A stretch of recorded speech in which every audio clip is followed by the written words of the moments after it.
Danny Green collects action figure dreams.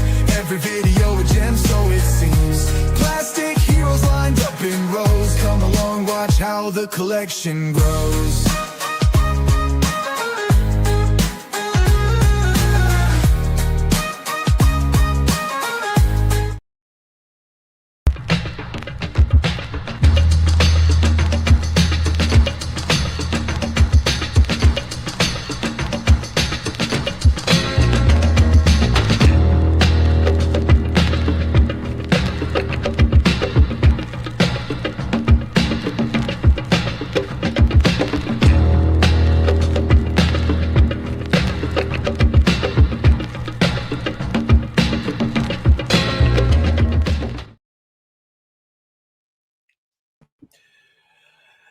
Hello, everybody. Welcome back.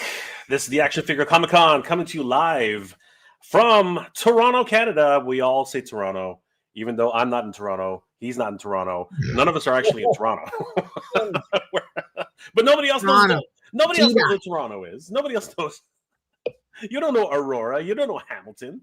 Be honest. Just be straight up honest. You guys have no idea where to go. I'm just kidding. Of course, the Action Figure Comic Con is happening in Toronto. On January 31st, 2020. Where did March come from, Danny? What the heck? You're jumping future. Oh my gosh.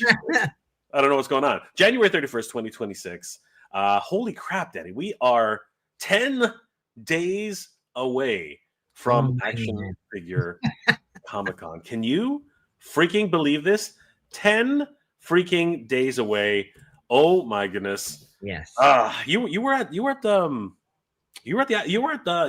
JCCC today, right? Like, we were. How are things going? Like, how's the planning going, Danny? Like, what's happening in the world? So we're just finalizing on load-in times, the space, basically, floor plan, insurance is a thing. So yeah, just there's a lot of moving parts, a lot of learning for sure. Mm-hmm. But it's exciting for sure. We can see it kind of come together and envision, just a cool event and people enjoying it and having a good time.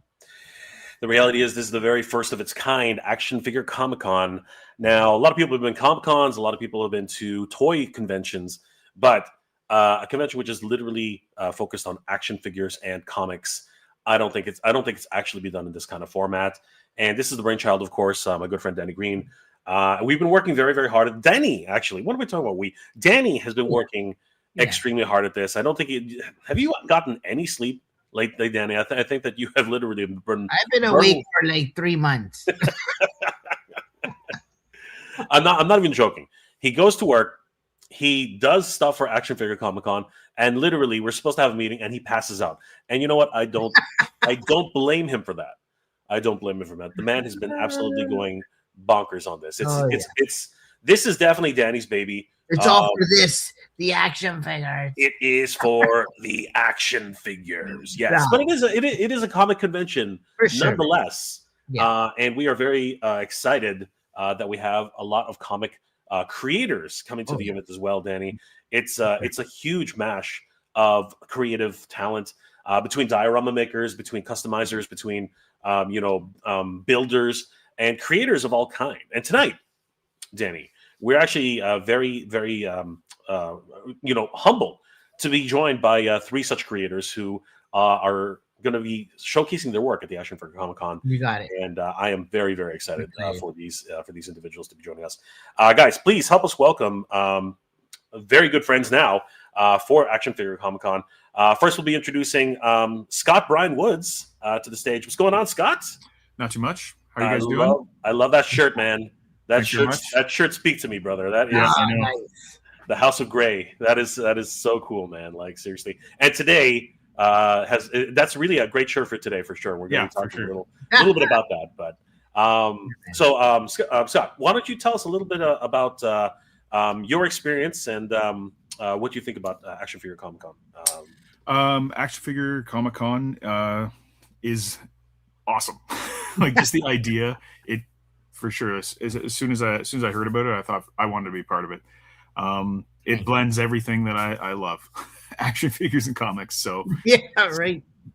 it's like a mecca. We gotta go.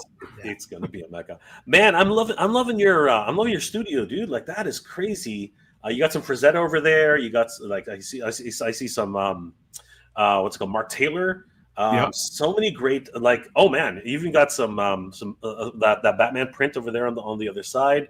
God, that's and you got a freaking Havoc staff. I have a Havoc staff you have a because Havoc staff. a couple Halloweens ago, Wow. I was Skeletor. I got the full costume, painted up a mask, Whoa.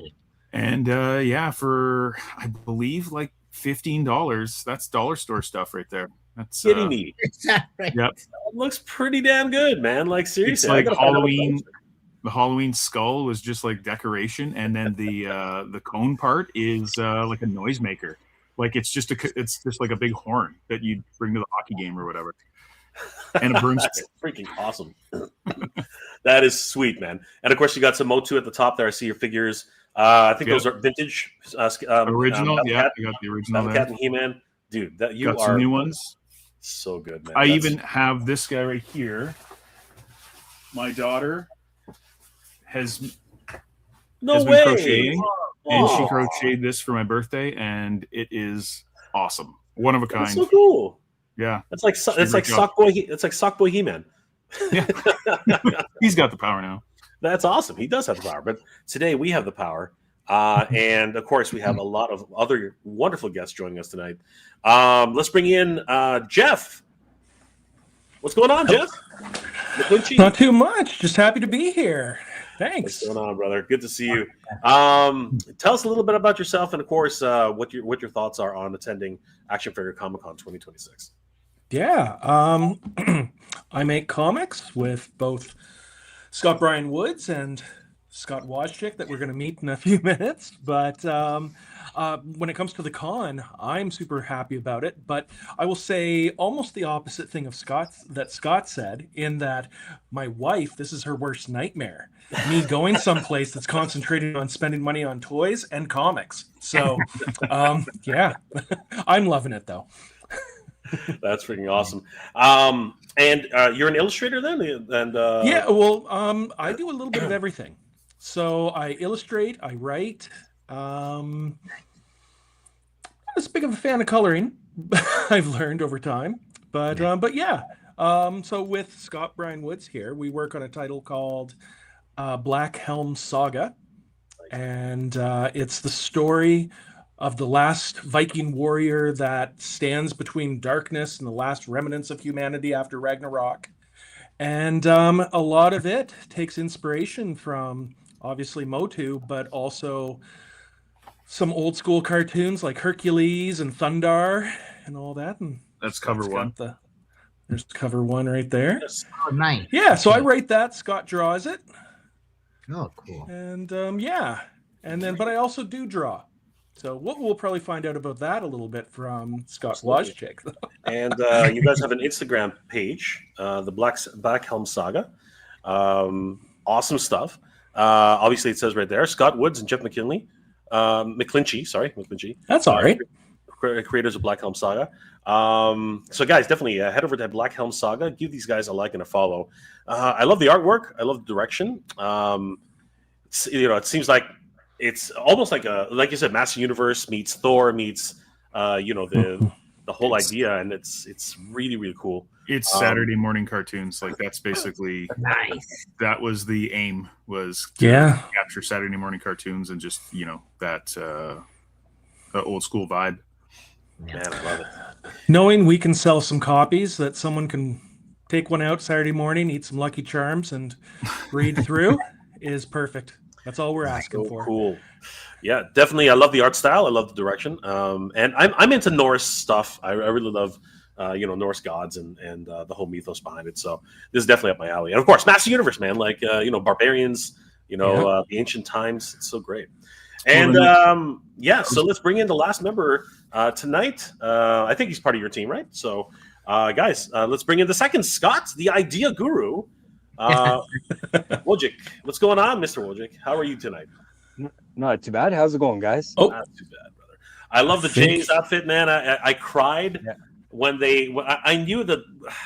I was so hopeful on the last game, but after Bobichet's home run really gave me a hope.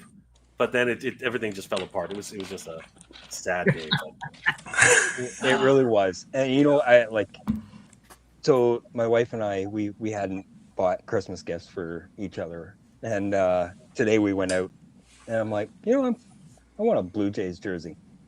And all of a sudden we go into Lids and all of the Bichette jerseys are on sale for $100. That's what happens when you get traded.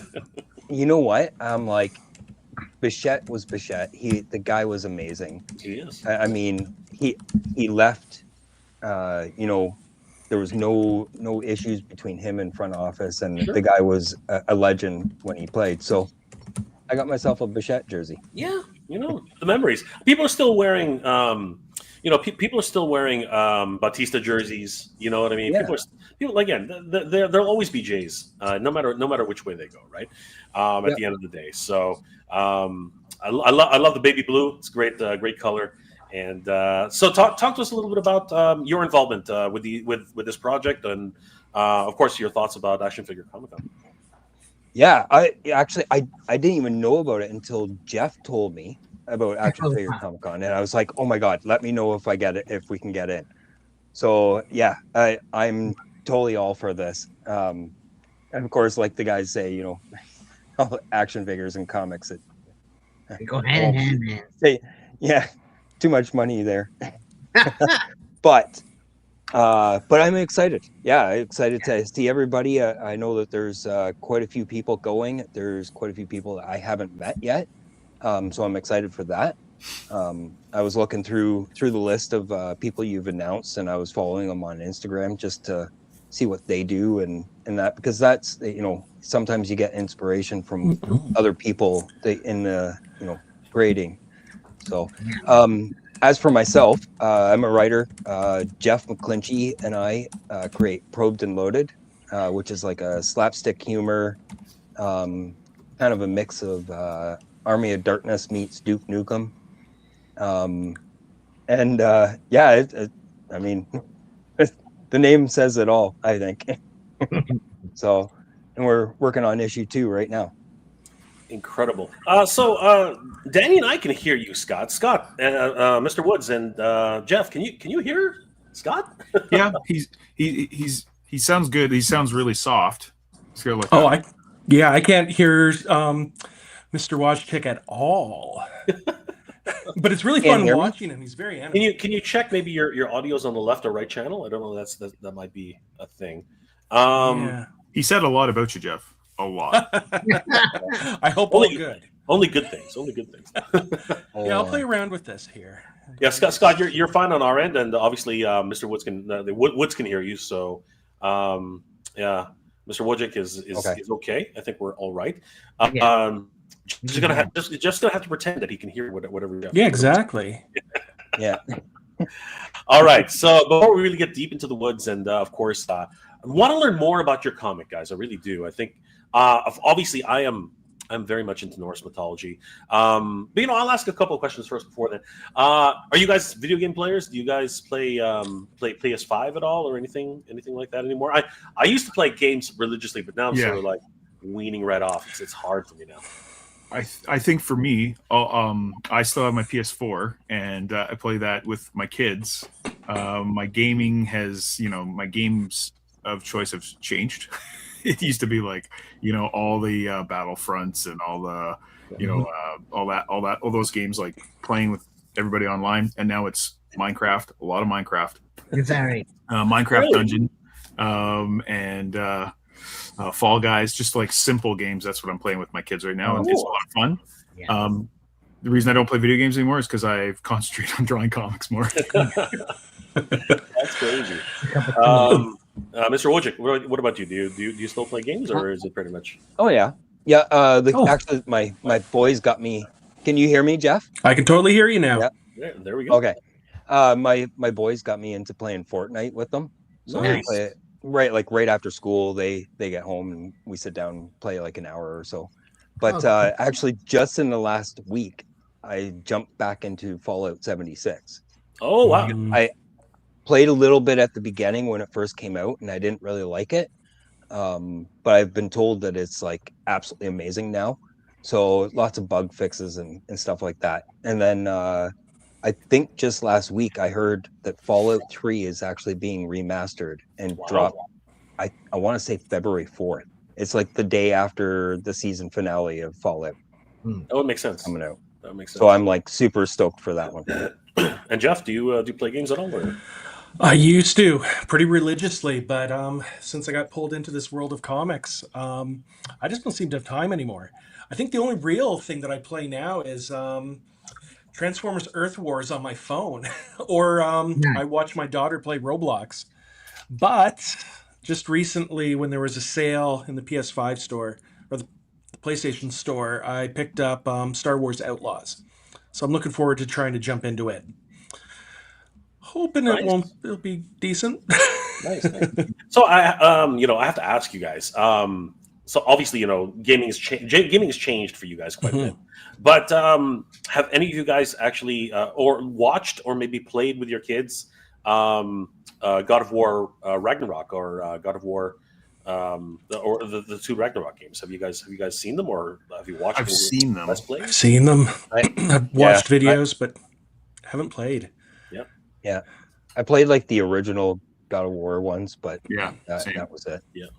Yeah, it's really, really different. Like basically, once I went to like Ragnarok, it really was a complete departure. It went from like the traditional God of War, which was very easy to get into. It's kind of like just a choose your own adventure kind of thing, to very much a third person beat 'em up, but with a lot of story. It's like it has RPG elements. It has a lot of crazy things going on, but it is deeply rooted in Norse culture, right? Asgardian culture.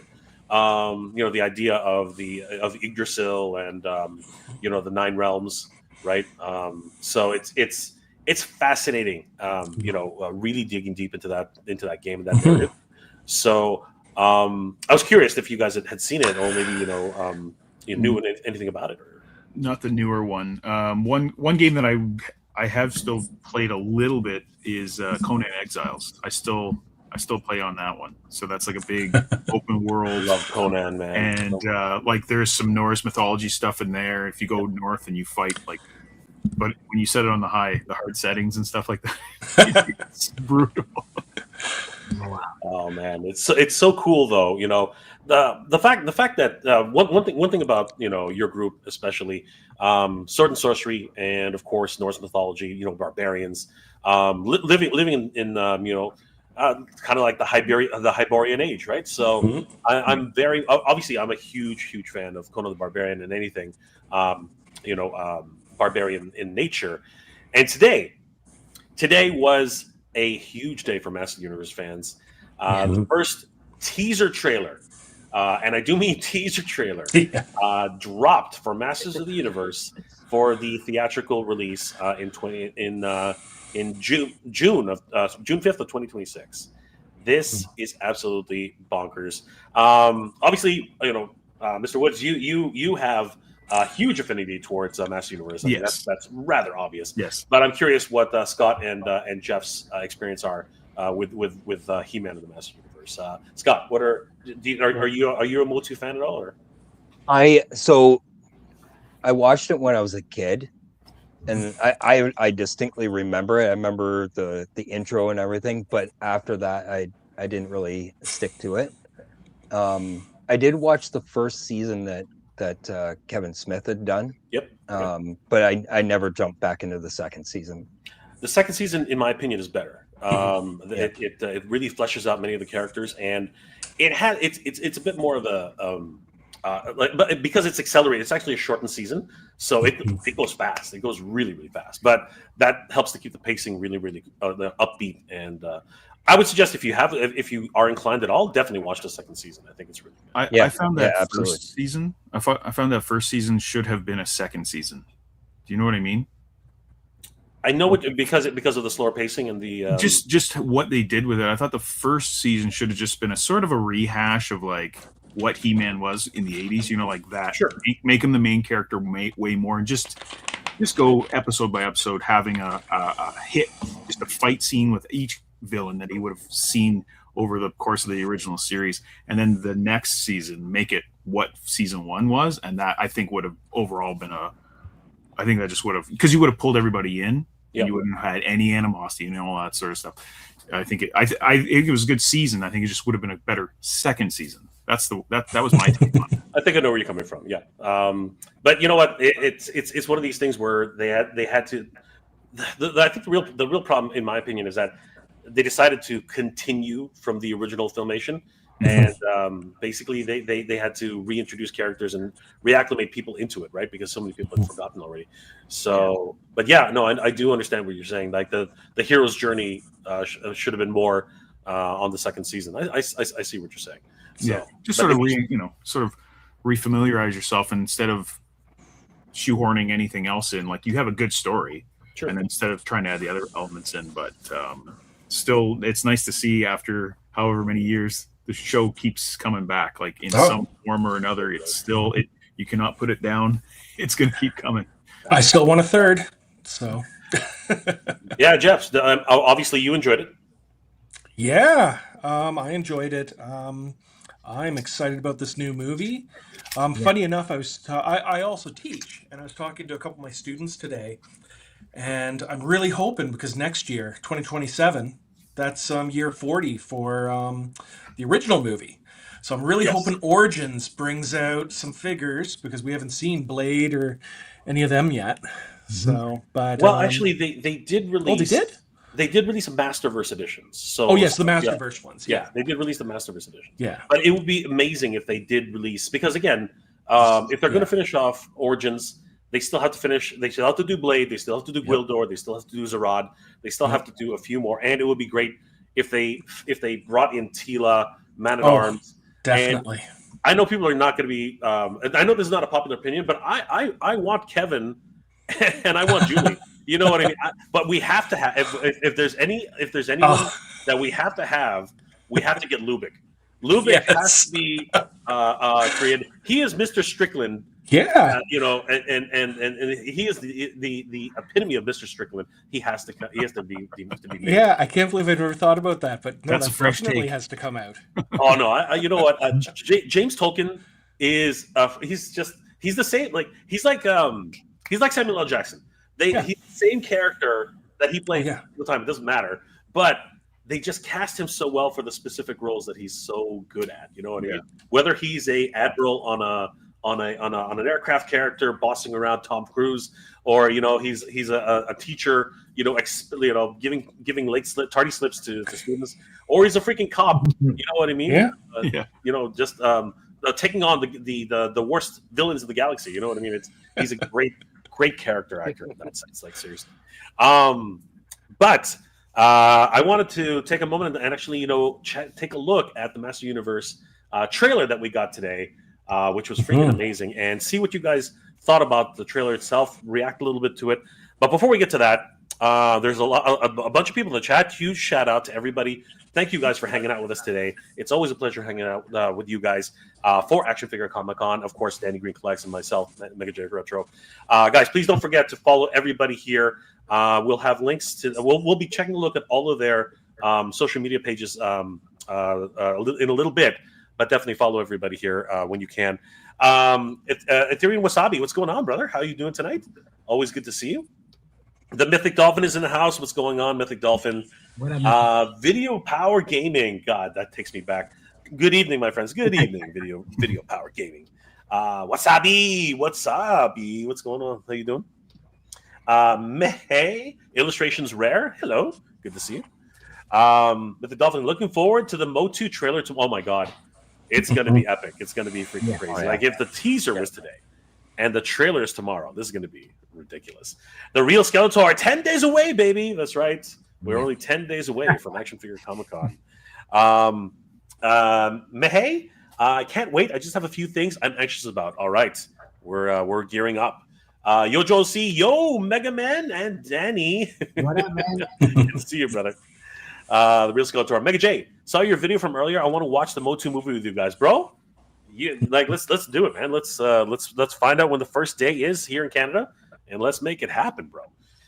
Hitchcock 100 tomorrow, 2026. The start for real. Yes, the true trailer will be tomorrow. We're probably going to get our first glimpse of Skeletor because he was not in the trailer today. Mehey, I'm worried most about the stuff being sold will be older stuff.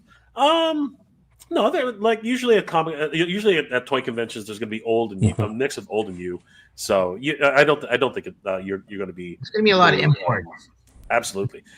One of our guests is here, Big Jack Films. What's going on, Jack? Good to see you, brother. Guys, if you are into Godzilla cosplay and of course reviews on older media, like really cool DVD reviews, definitely check out Big Jack Films. He will be at Action Figure Comic-Con as one of our guests, talking all about everything I just said. And of course, he might even bring in his cosplay wars, his cosplay LARP wars. Sweet. You never know. What's happening, guys? Good to see you, Big Jack. We will see you at Action Figure Comic-Con 2026 in 10 days. Sketch Therapy, Black Helm Saga for the win. Yes. I like that. There they are. Good to see you, Sketch. Hey, Yojo C, go Blue Jays. Yeah. Let's make it back to back. Let's make it back to back AL champions. Let's make it back to back, and then hopefully bring it back to the 90s, guys. Let's bring home another championship. Let's do it. Got so close this year. God, it was a heartbreaker. If you guys can see the chat, but will you be answering questions later on? Of course, we'll answer any questions you have. No worries.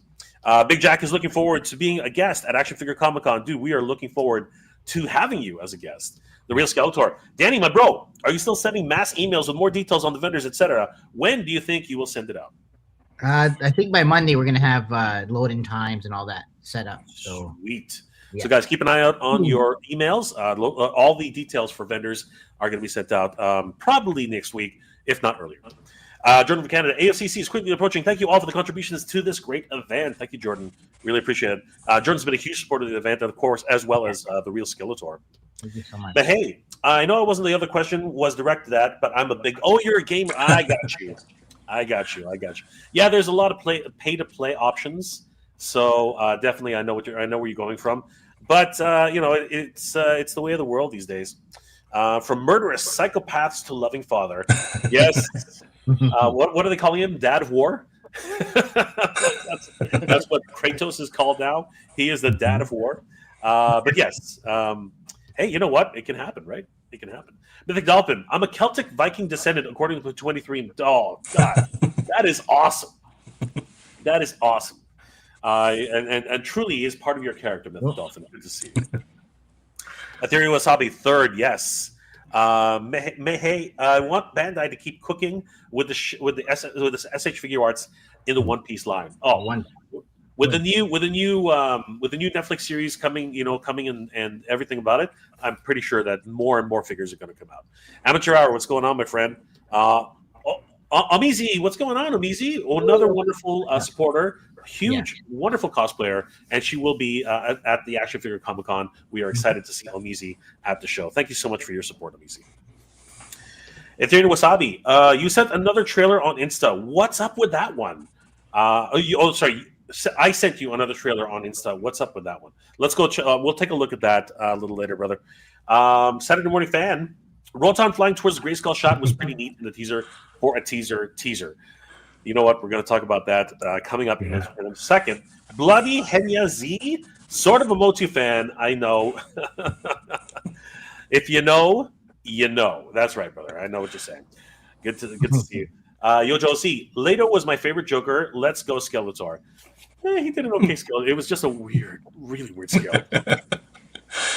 Mahey, is collectibles coming? No, they are. I don't think they booked in time, Danny. I think that we sold out of space before if we just can make it. I know. We are literally bursting at the seams. I'm not even joking, guys. Like we had to find room. We literally had to dig spaces out of the walls. It was crazy. Hey, my brother is making a comic with his friends. Dude, never stop. Yeah. Never stop. I think, you know what? I think Mr. Wojcik has an example of never stopping. So we might take a look at that later. But before we do that, guys, let's take a moment and react to this trailer because this to me was something truly epic, and I'm over the moon at this, and really really excited. So I wonder what you guys thought of the trailer. So let's take a look at the Master Universe teaser trailer. Let's have a look. Not long ago. Wrong one. Sorry. Things were simpler. Okay, let's start again. All right, here we go. So ready? 3, 2, 1. Not long ago, when times were simpler. This was a healthy breakfast. This was a powerful workout. And this was a hero. Perhaps now more than ever, we need that kind of hero again.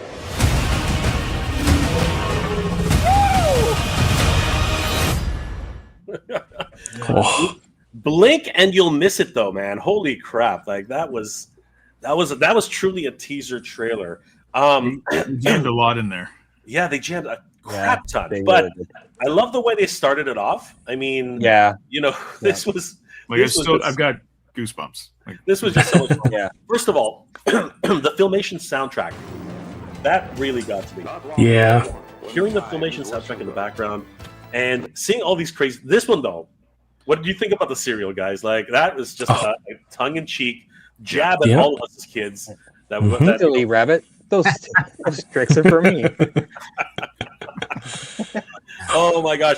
How many of us actually literally had a nutritious cereal breakfast every time we went to school? I mean, be honest, guys. Who Definitely. I ate some Pac-Man. I remember Pac-Man cereal, and that was just pure sugar. Oh yeah. Marshmallows and sugar. What was your favorite, Mr. Wojcik? What was your favorite? Oh, Lucky Charms, man. Lucky Charms. Oh my gosh. Yeah. Danny, what was your I still favorite? get those things. Captain Crunch. Captain Oh my god, that was just cavity inducing, man. Yeah. That stuff stuck to your teeth. That was just crazy. Yeah. Jeff, what was your favorite go-to cereal? I'm gonna see Danny and raise him to Captain Crunch berries. Bill, Loved that one. Wow. I remember those too. I That was great. I really like Cocoa Puffs. I was cuckoo for Cocoa Puffs. Cocoa Puffs was the best. Definitely. Mine was corn pops. Like that was my go-to. Oh, corn pops. Yeah, Corn those Pops. are great too. And then we just kept going, man. Like this one got me, man. The denser size. Yeah. Yeah. You know what I mean? Like, oh my god, look at those neon colors. The Like neon colors. freaking crazy. There's like one dude in this whole thing, and he's like kicking for the high heavens, man. But then we see it. We see it. Here we go, guys, all together now. And this was a hero. I have the power. Oh my god, just crazy. John Irwin recently passed away, and that was devastating to so many Master Universe fans. I mean, he was the voice of He-Man for so long, and of course, his iconic "I Have the Power" resonated with kids everywhere. I mean, crazy. And now moving into 2026. Perhaps now more. So one thing I noticed here, do you guys see what's in the background? Yeah. I've tried to keep away from like anything story wise, and as I'm looking at this, it's kind of going a different direction than I thought maybe it would. He's in a That's looking comic like store. Earth. He's in a comic store. Exactly. Yeah. He's in a toy store. He is in a freaking toy store. He's one of us, guys. Yeah. He-Man, Prince Adam is one of us. He is a freaking toy collector or a comic collector or whatever collector you can. He's freaking collecting toys. I think that so take a look. This is interesting. I think that's Lion-O. I think that's Lion-O right there. Oh yeah. That's what I think too. But if you go further back, that's Conan. Oh yeah. Isn't that Oh, Conan? it is. Or Could be. And is it, that's where the toy came from, right? Like the original toy. Like the original Master Universe toy was mock-up ones. a mock-up. Yeah. Yeah. It could be. Yeah. It could be Mark Taylor's original design Yes. for the name leaves He-Man me. figure. That's very possible. Or a little tongue-in-cheek action Yeah. there. But because of the way that sword is, sometimes I'm thinking it might actually be Black Star. I was thinking about that too. Okay. But yeah, man, like a lot of crazy. The fact this is like meta as hell. He's literally in a freaking toy store. It is Mattel interference. I'll tell you right now. They're really trying to Do you see the color of his collar? psychologically. Oh yeah. Yeah, it's pink. Yeah, it's pink. Well, we'll see that in a little bit too. But this is crazy. This is where I was like, oh my god, that is insane. Yeah, it looks cool. So that's a new place. He's in a museum at this point, right? Like that's not in the Or comics. yeah, It's either Eternia or a museum, or because again, it's like they've put this somewhere, but it is shiny. That is a shiny power sword, man. That is freaking crazy. I love the lighting on this. It literally makes it look like it's glowing. You know what I mean? And it's picking up those 80s colors too. Like there's some pink hues and stuff in there, and then those blues. Well, I think that pink is actually his shirt. Yeah, probably, but it works. Like it's got but I love the whatever that is, that's the monolith that's holding it. It looks freaking amazing. And then he actually goes and tries to touch it. Now, here's something else. A lot of people have been talking to me about the dialogue, and I guess some people have been reading really, really deeply into the dialogue. And what they're actually saying is interesting. That the fact that this was, a nutritious cereal. This was, the way it used to be with computers, and this was, a healthy exercise. And now we need heroes to come back again. I think that's fabulous. You know what I mean? That we've lost sight of heroes, and now our heroes have to come back. So, very interesting way they're presenting. Yeah. Well, there's the way heroes are. They're all flawed heroes, right? Yes. They're not just like standing up for good and just being good. Superman, yeah, of course, but yeah, I think that's what He-Man was. Like, you even learned a lesson after every episode. You know what I mean? Yeah. All those wonderful PSAs. It was so great. But I'm very interested to see where we're going with this. And then, of course, all hell breaks loose. This trailer moves so quick. Yeah. Oh, that's what I want to see. Yeah. So check this out. What a lineup. Like, just setting the whole thing up here. I mean, we got everybody. We've got Duncan. We've got Prince Adam. We've got Tila. And there's freaking Cringer, man. That's not Battletech yet. That's freaking Cringer. The robot is, what's his name? Roboto, yeah. I'm thinking it's Roboto too. There obviously we have no confirmation of that yet, but I mean that is a really interesting take. What was that? Sorry. The color on the head, like the red. And I think that's him. It's possible. It's very possible. But I guess we're getting a confirmation tomorrow. But the environment that they're in too, we have these two huge monoliths, right? Yeah. Eternian heroes, I guess. That's an Eternian ship, which is bringing them down. It's not a Wind Raider. I'm not sure what it is, but it's huge, whatever it is, and they're being presented on a platform. So yeah, just the world building they're starting to do here is crazy. But I think what really got me is Cringer. Cringer's massive. He's freaking huge. Yeah, and I love the way they've colored him. He's like this off green.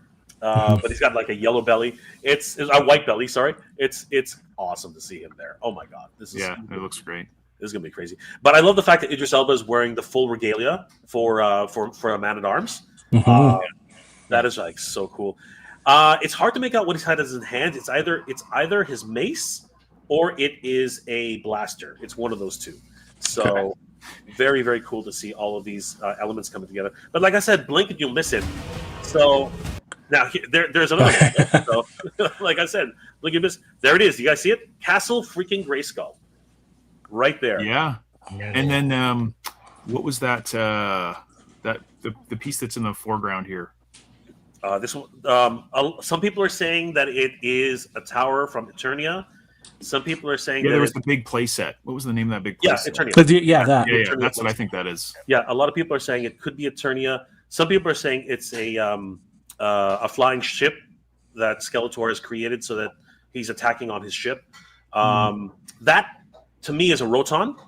I think that is a Roton. It can't be anything more than it's literally rotating around. Yeah. Right? Yeah. So, and some people think that that is a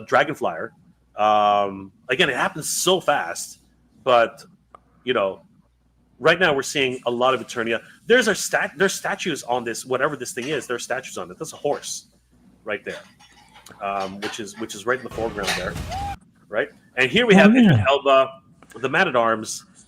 He looks awesome. You know what I mean? He freaking looks great. Yeah.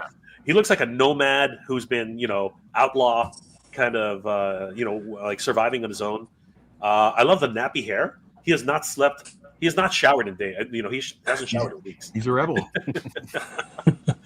I And didn't even know it was Elba. I didn't even recognize him. Yeah. It's hard. It's hard to see, right? It's hard to recognize. Yeah. But that is definitely Idris Elba, and he probably made that gun himself. He put it together with Jungle. Yeah. You know what I mean? Oh, definitely. Yeah. But a lot of people are like, that's not like why, and I'm like, no, I love it. I love when he says. I love that.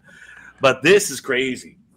When I first saw the power sword, I thought that thing's way too small. But if you guys look at this thing's gigantic. It looks huge. Yeah. This power sword is massive. This power sword is huge.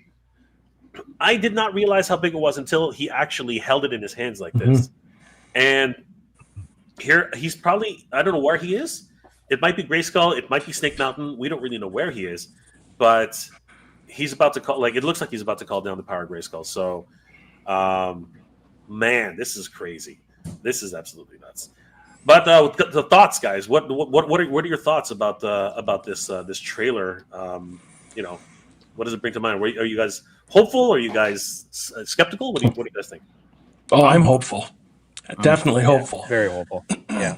I really like that they did have this little throwback in here, like in the teaser. If this is still even part of the, like, if this is actually in the movie, like showing the old animation, I'd like that even more, just to have, so when they start doing merchandise and stuff, they could still have that little connection still. They could throw a couple of that in there, and it won't just be, just photos of the new characters. They could still do some of the animation and have a nice little crossover of like that old retro feel. But yeah, I like it. I like the beginning only because it showcases that anyone could pick up that sword, or could have picked up that sword and been, He-Man, but it was like him that stepped forward to do it, type thing, right? I think that's kind of what they were kind of going by at the beginning. There were, eat a healthy breakfast. It was all nostalgia. It was like hitting all those points, and then he kind of picks it up to kind of step forward as a hero. I'm digging that. For me, it's doing the exact thing that I want a teaser to do. It's got me thinking about possibilities. I'm thinking, oh, did they have to hide him on our Earth? And he's been hidden here for years, that kind of thing. Is there like rebels, like underground on Eternia? Yeah, I love thinking about all the possibilities that we could see there. And I want to see Skeletor. Danny's the biggest Master Universe fan. Danny, what do you think of this trailer? That's cool, man. I'm definitely excited for it. I know maybe not as excited as you are, Jay, but but definitely, you know what, man? After that first beginning part where you see the robot too, and his cat, right? So I was like, yo, man, I'm down for that. This is definitely going to be one that Master Universe fans have been waiting for such a long time. As a matter of fact, I'm pretty sure we have a lot of people in the chat just going to be talking about this. This is going to be crazy. Amateur Hour. Will Danny cosplay as El Dragoon? Maybe. Stay tuned. We do have a surprise cosplay thing going on there. So, Hawkstop Animation, what's going on, brother? Good to see you. Bloody Henya Z. Wow. I have the Sideshow Trapjaw Merman Beastman statues. I'm yet to pick to unpack and display. I'm failing as a MOTU player. It's called room, dude. It's called room. You just don't have the space. That's the problem. Take up a lot of space. That's a common collector thing. Saturday Morning Fan. Roboto is 2000s version. Yes, a lot of people are saying that it is actually based off of the 2000X edition, which I can sort of see. I can sort of see that. That's a nice way to bring everybody forward. Yeah, a little bit from this, a little bit from that. 100%. Ethereum Wasabi. I think I sent you the full trailer, bro. Whoa, dude. You're kidding me. I gotta we'll have to take a look. but it's probably going to be AI. Mike Rivera, 2015. Happy Mattel decided to go to go the angle that we are seeing so far. Yeah, I think a lot of people are very, very hopeful. I'm still skeptical, but I am hopeful. I'm very, very skeptical, but I am hopeful. Hey, Jeff followed me earlier. I'm interested in what drew him to my account. I just checked it out. I like following and seeing what people are up to. I love Instagram for that. Sweet. 100%. There you go. You guys have become fast friends. Saturday Morning Fan loved the Donkey Kong cereal. Was that Donkey Kong cereal? That might have just Donkey been Kong. Or it was just Captain Crunch with barrels. That was it. Check this out, people. Yes, we will definitely have a look. Fruity Pebbles and Cocoa Pebbles all day. Here we go. Everybody's just throwing in their favorite cereals. Love Fruity Pebbles as a kid. Initiate Hoarder. Initiate Hater, sorry. I hope the movie pays tribute to John Irwin in the credits. That would be nice. Not sure it will, but that would be very, very nice. I'll take a look, brother. He's really wanted me to take a look. Initiate Hater. When I would think of John Irwin, it reminds me that it's a well-known community that John Irwin was extremely intensely reclusive person who avoided the public. He really was. He enjoyed his privacy, which was fun.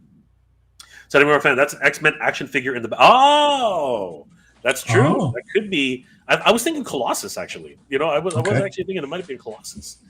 Bloody Henya Z. This movie is going to be is good. So the value of my collection doesn't go down.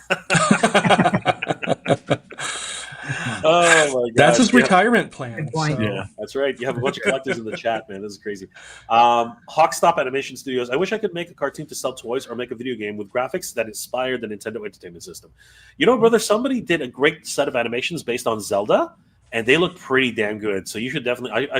We should take a look at that too. I want to see a nostalgia trip from you guys on that as well. John Irwin was notorious for not doing any appearances, never doing interviews, and he was hardcore reclusive private man. Yes. And we should respect his privacy. Hawkstop. I wonder what's next for the Jurassic Park / World Mattel toy line. I might be heading to. Danny and I might be heading to New York Comic Con, where we have to figure it out shortly after Action Figure Comic Con. And if we do, we will definitely report back for you guys. Yo, Josie, real men wear pink. All the time. Hawkstop never collected He-Man. Wasn't even born yet when He-Man came out. Like Sonic the Hedgehog and Super Mario, yes, something like that, but a little bit more interesting. I'll show you guys later in the show. Saturday Morning Fan, Kubo director who did this is a huge He-Man fan and nerd also. Yes, Knight is definitely a wonderful animation fan. Number one, number two, he directed. Travis directed Bumblebee. And that was a love letter to Transformers fans. And now we're going to see what he's going to be able to do with Master Universe. MOTU Prince. Tomorrow is going to be epic. Hope to see Orko and Skeletor. Yes, we got to see Orko. Or maybe Gwildor. You never know. We might see Gwildor. I would love to see Gwildor. I don't know. I would love to see Gwildor. He will be off in the background somewhere. It tasted good. Hawkstop Animation.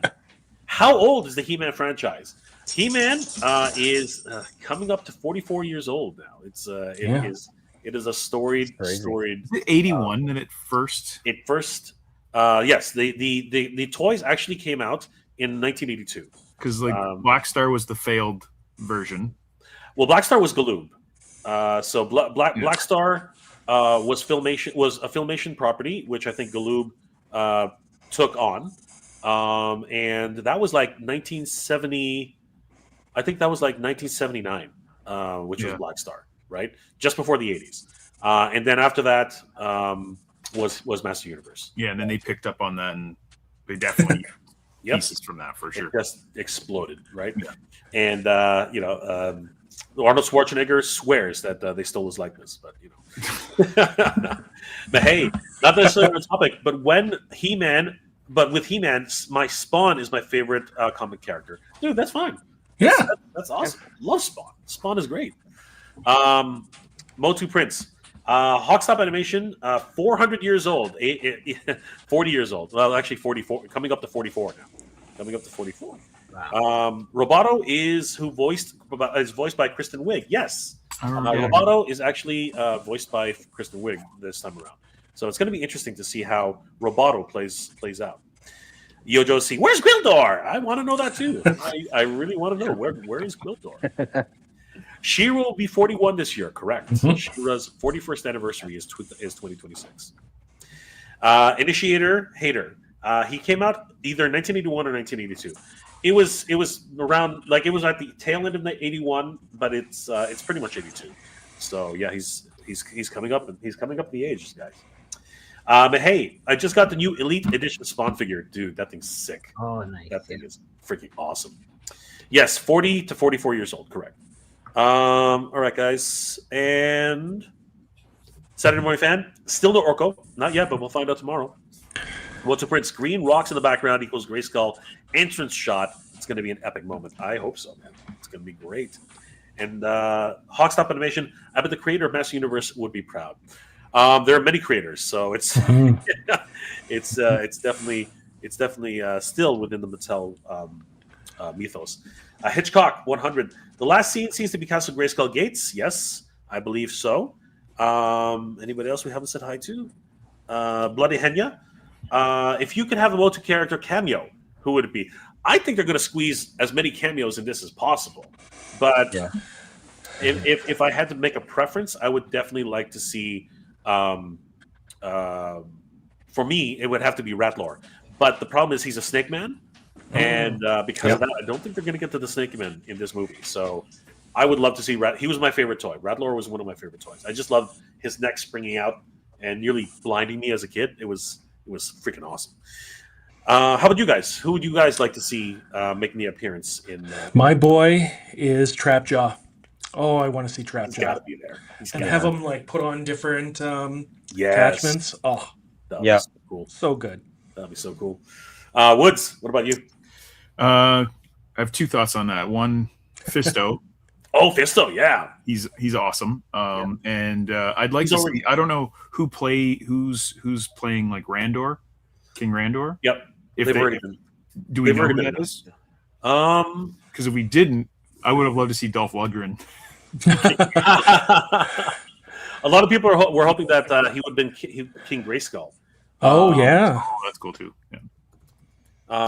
Let's see. King Randor is being played by James Purefoy. James Purefoy. Don't know that name. I think he's a British actor. I recognize that.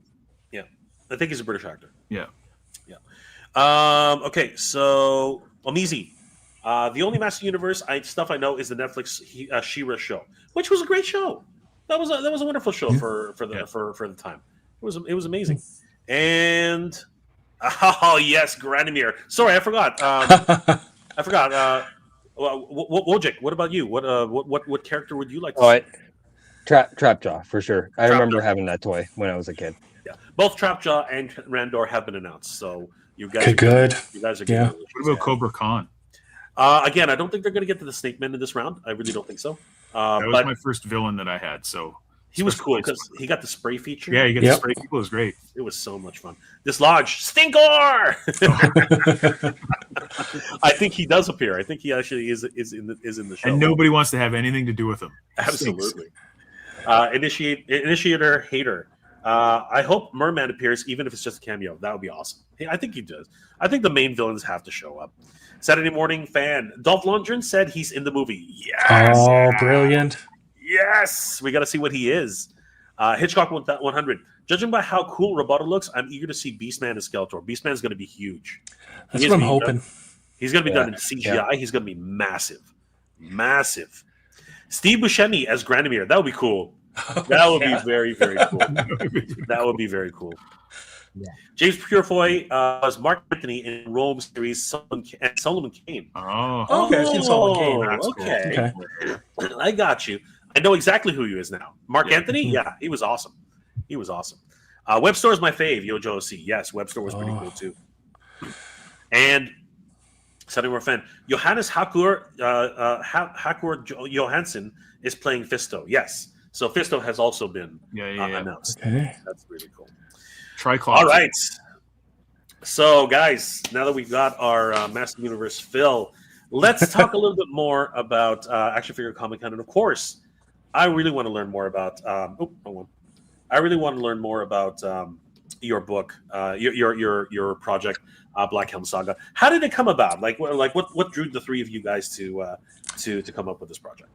Actually, one thing I was going to jump in. There's actually Sure. 2 books. Oh, This there's is kind of actually two separate worlds Yeah. that kind of come together because Oh, is that right? I guess it's my fault. Jeff's the bridge. Yeah, you can blame everything on me.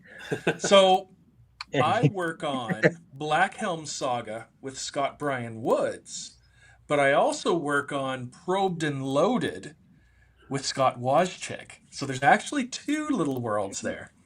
But yeah, when I couldn't hear you earlier, Scott, I wasn't sure if you were talking about that or baseball.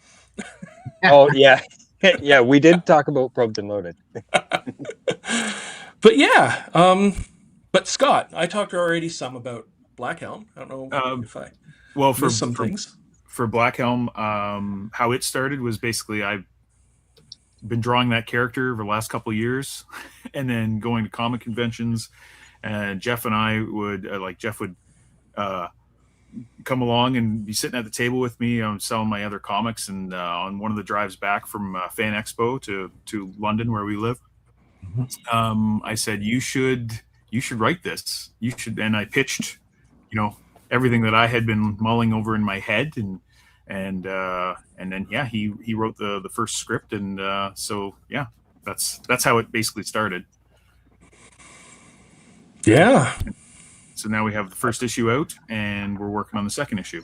But it's Jeff said Norse mythology, last Viking after Ragnarok, last survivor, and he's sort of fighting the whatever remnants of evil is still in what's left in that afterworld, saving the last little bastion of humanity. And the nice thing about it being after Ragnarok is there's a pocket of time that you can make up and do anything you want with it, because Ragnarok, world ends and everything restarts. So in every little restart, we can do whatever we want in that world, and it doesn't have to follow exactly what what you have for mythology and stuff now. You can take certain characters, change their names, do whatever you want with it. So it gives you a lot of leeway.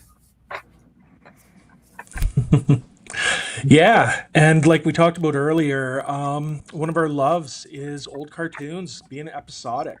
So the first issue just introduces you to some of the characters, gives you a little adventure with the great beast of the woods, and then the second one we're working on has to do with a little group of dwarves that stumble upon a cursed item, and shenanigans ensue. And it's up to Black Helm to put everything right before the end of the episode, basically.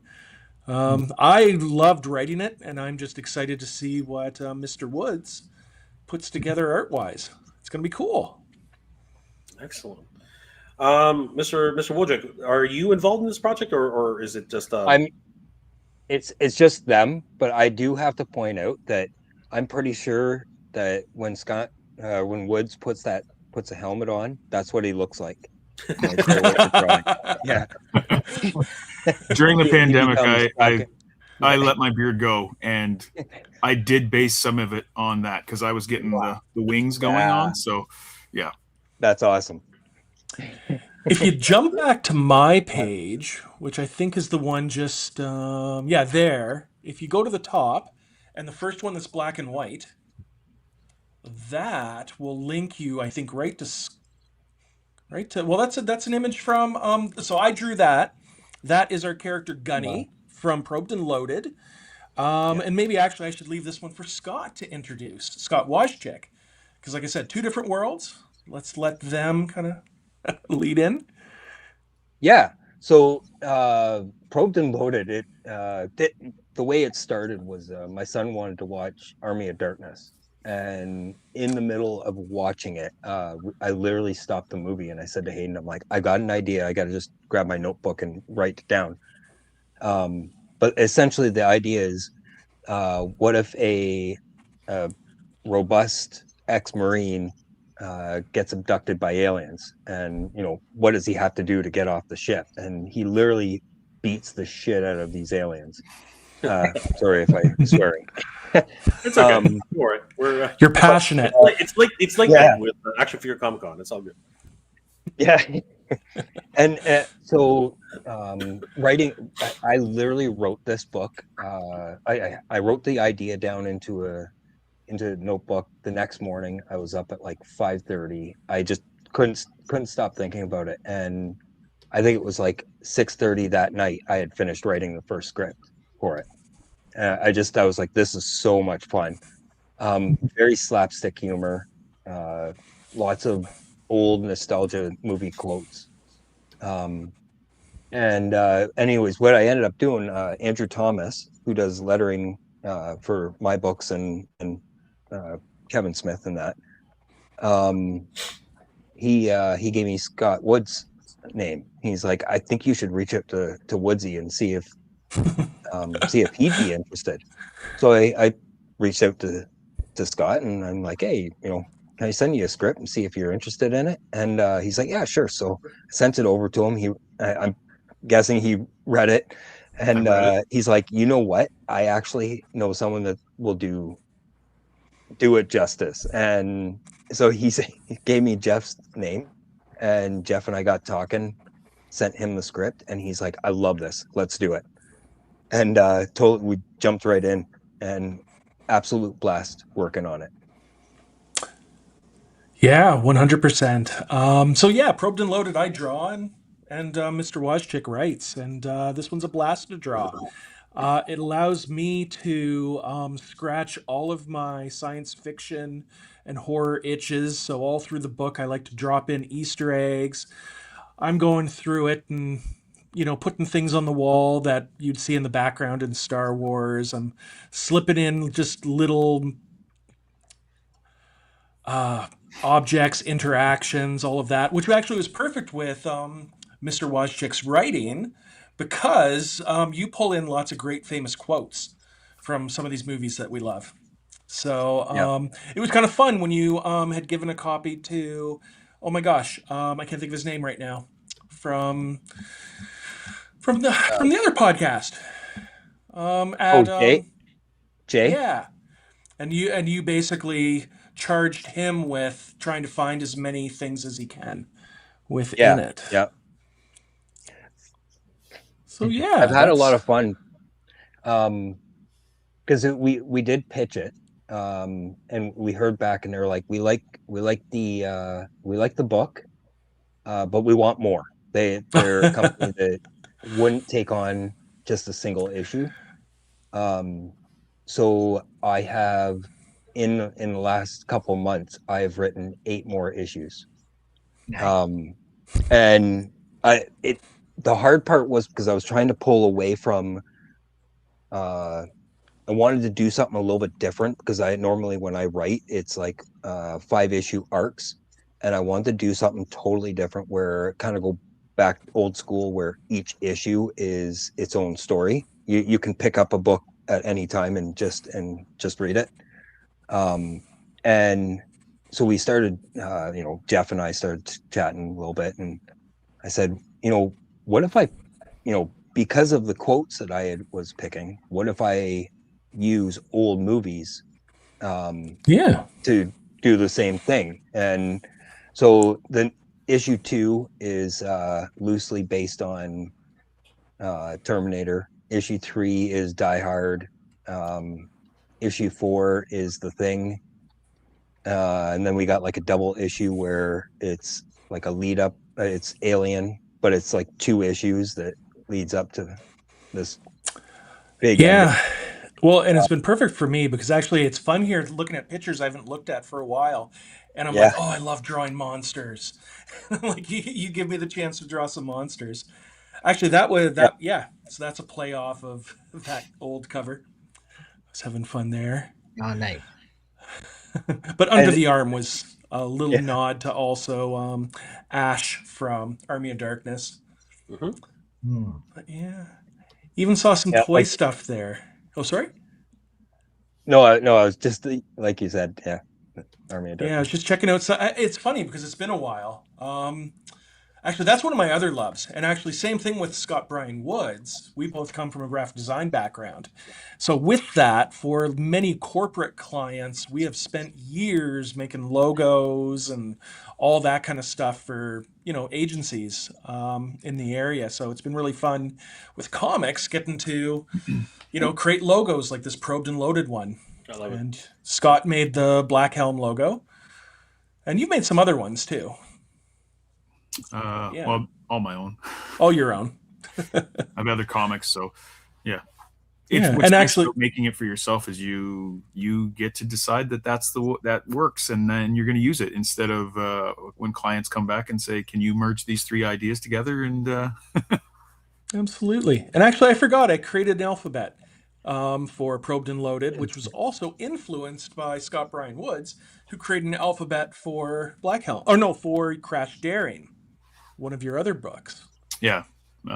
In another book, I have a sci-fi comic called Daring the Sun, and it has an alien language in it. So I created my own font, and there's like a translation that you have to do at the end of the book. There's an AI, the spaceman has an AI suit that is translating the alien language. So at the end of each issue, there's a little bit more of the cipher, and you can go back through and decipher what the alien warrior princess has been talking about the whole time. Yeah. Talking behind your back. Yeah. That's freaking. Yeah, there's some of those are Yeah, there it is right there. part of the language I was trying to create. It was really fun coming up with something that looked cohesive. Yep. So I was trying to take all my typography skills and use them for the power of good, which is the power of fun. So yeah, It's very Stargate like. I like it. yeah. Yeah. I love stuff I like definitely think I'm gonna work in some. You'll have to send me the alphabet, Jeff, so I can work in some. that. Yeah, some 100%. panels. Yeah, Oh, I love these shots. this is awesome. Yeah. Scott Brian Woods did so awesome with this. Oh, they look good. I really am enamored by all of the creativity that creators like you guys always bring to the table. Whether it is in the writing and the illustration, and it's crazy because Danny and myself are actually going through this journey ourselves. Yeah. We're not. We are creatives like as just like yourselves. I'm a graphic designer by trade. When I see typography like that, Yeah. the fact that you're creating your entire font set, right? That always inspires me. That's so great. Oh, that's awesome. I didn't know that. Yeah, Cool. Been doing it 40 plus years. Yeah. We're all old hat at this, right? I mean, people are complaining about how AI is going to take jobs. Back in our day, there was rooms of typesetters and rooms of freaking photo layout artists and things like that. And then the computer came, and all of us became one. We all had to become self-sufficient and create designs on our computers ourselves, learning how to scan. Nobody scans anymore. Yeah, I know. I I needed a scanner, and it was so difficult to find one. It's pretty crazy. Film is a lost art. You know what I mean? Yeah. Like film has gone the way of the dodo. Everything's digital now. You know what I mean? So 100%. it's crazy, right? We have could to be write like I'm a pretty one. sure. Oh, Go sorry. ahead. No, go ahead. I was just going to say you have to be a one-man studio now, or one-woman. That's studio, exactly what it whichever. is. Yeah. That's exactly what it is. Yeah. Agencies are built on 6 designers who are treated like shit. You know what I mean? Like it's crazy. You got one CD and one AD, and they're literally ripping you apart. You know what I mean? It's freaking crazy. But it is what it is, right? Like the world revolves around this kind of stuff. But without creatives, all the AI slop that's going around right now. Yeah, that's exactly it. It's crazy, and we are staunchly against that. One of our other friends, Comics Asylum, they shocked me this year by saying that San Diego Comic-Con will actually be allowing a certain amount of AI artwork into the I show. saw that. That is appalling. Yeah. Absolutely appalling. And I don't know, like we've all, like Danny and myself right now with this show, we've been asked about AI, and we are staunchly against it. Danny, right? We're very much against AI, right? Oh, 100%. We got a lot of cool artist friends that are traditional artists, and we definitely want to support them. AI is kind of being abused now, and Yeah. it's taking away creativity and those kind of things, right? So we want to support everybody, and I thought another trailer that just popped up was one. I think it's called Westwood. It's by I mess up their name. Animation studio, Leica. I think it is Leica. They do stop motion. I think they did Coraline and a bunch of Oh those. yes, Coraline. Yeah. Yeah, and so their new trailer, when they go through, I was really, it was different because they're showing a lot of behind the scenes, and at least 3 times during the trailer, the narrator says, "And all of this done by hand, like with love, Yeah, it and has all to this." be. And I'm like, you see, It the has to be marketing's reinforced. now. It really has Yep. to. Which is funny because it was just taken for granted before. Yep. You know what I mean? And now it's like, No, No, it's crazy. But I will say, to a certain degree, there are things about AI which are useful. I'm not gonna shy away from that. It matters how you use it. Yes, if you use it ethically, like as an idea generator, if you are literally just coming up with ideas or designs or things like that, if it gives you if you see a whole bunch of different things, all of a sudden you're like, okay, I could work with that. I just gotta like make it my own, right? Like Yeah. you just can't take the damn thing and publish it. Yeah, exactly. That is just ridiculous, right? You didn't do anything. You spoke a few words and boom, something came out of it, right? Yeah. And 9 times out of 10, it looks like shit. Really, That's the thing. A lot of people just don't. Yeah. People are like, it's the wow factor, yeah. But when you really look deep into it, you're like, that is a terrible. Like the background is definitely pieced together. You can see so many archives and things like that, and again, it's great for the wow factor. But when you really put it together, it's absolutely terrible. It will not. The computer, even today, a lot of people think that computers replaced typesetters. Computers replaced this. No, they didn't. Because you know what? Every single time I open up an article on some newspaper there's typos everywhere. Yeah. Okay, there's typos everywhere, Yeah. and it's the job of the editor to find those stupid typos, and they can't even do that right. So it's there and they are like you know what I mean? Like they don't even it's really bad. It's getting really bad out there. But the reality is that a computer cannot replace a human being. It's impossible. Yeah. It's impossible. The stuff I like is when it's more it's subtle. It's like new filters that you might get in Photoshop or things like that help you with like a new type of blur or whatnot. Like I'm still creating with my hand, but maybe it takes like a little bit of a process. Like Scott and I, we used to close crop animals for pet stuff. And sometimes close cropping hair was just an absolute nightmare. And I still remember the day that Photoshop brought out the little filter that you could, you could make the edges a little bit easier. I would redraw hair all the time with people. Like if you had to clip someone out of a picture and like they had like wispy hair or something like that. Like right now to clip Jeff's hair, I would hate it. Yeah, you'd hate it, especially on this background. Yes. It would be terrible. Yeah. But it's that kind of stuff. It's stuff that allows you to be creative, to use the skills that you've built up. And without that, just like what Jay was saying, it's slop. Yeah. There's no foundation, there's eye, there's no understanding. So it's too bad. I remember when it first came out, well, not first came out, but when I finally decided, I'll see what this is. And I just, would give it prompts and stuff like that and see what it would generate. And you're right, it was coming out like a mess. But it could be an idea for you. Like you're like, I want this, and this, and then something gets spat out, and you're like, well, that was weird. That's not what I would have thought of. And then you could redraw that, use it as an idea generator for sure. Yeah. But to just take that and then put it on a print and then like go to a show and then say, this is a print that I made. That's just horrible.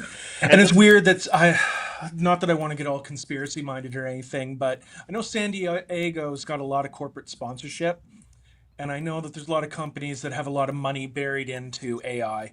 So for them to say it's not allowed at the show might rub some of the money the wrong way. I don't know. it's a very slippery slope. Yeah. But the reality is that it's going to keep happening, and eventually it will be very difficult to tell. Eventually, but there are ways to detect it. The most commonly now is that no matter what, AI has to learn from something else, so it's going to look like somebody else's work. I think that's really the biggest thing. So being able to identify that style, which is not hard, right, is the key to detecting AI in its all of its forms right now.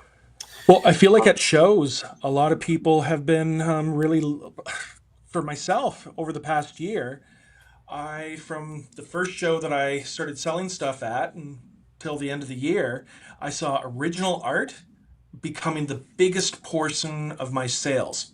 It just seems like people want stuff that they can go, yes, this was actually drawn by hand. Yeah. I don't know. That's just my experience. I believe Jeff was saying he hopes Courtney Cox is in the movie. I think, yeah. I would love it if Courtney Cox showed up. That would be a great cameo. Seriously, that would be awesome. I hope Robert Duncan McNeil shows up. Flying in a spaceship. I hope he beams down and just starts firing phasers everywhere. That would be freaking amazing. MOTU Prince for real though. The cameo would be Melendi Britt as She-Ra's voice. That would be sweet. Melendi is actually coming to. What the heck was that? Melendi is actually coming to our Master Universe convention in May. So, guys, you can meet her and Alan Oppenheimer, who doesn't do too many conventions anymore. You can meet them in Redondo Beach, California, May 23rd and 24th for MOTUniverse 2026. But we're actually here to talk about Action Figure Comic-Con. Hitchcock 100. I'm surprised they picked Goatman. Honestly, I'm surprised too. I actually am. I confess I didn't know about this character. He's actually a really deep cut. He was like right at the end of the line, pretty much. Yeah. So yeah, that was a really crazy one. Yeah. Do you think that's just the favorite, like the director's favorite or something, or like where would that come from? I think you're right. I think that I think that for sure it might have been something along those lines. So like maybe a producer was like, "I need Goatman in this film." Okay, Yeah, you know what I mean. It's got to be. My kid loves Goatman.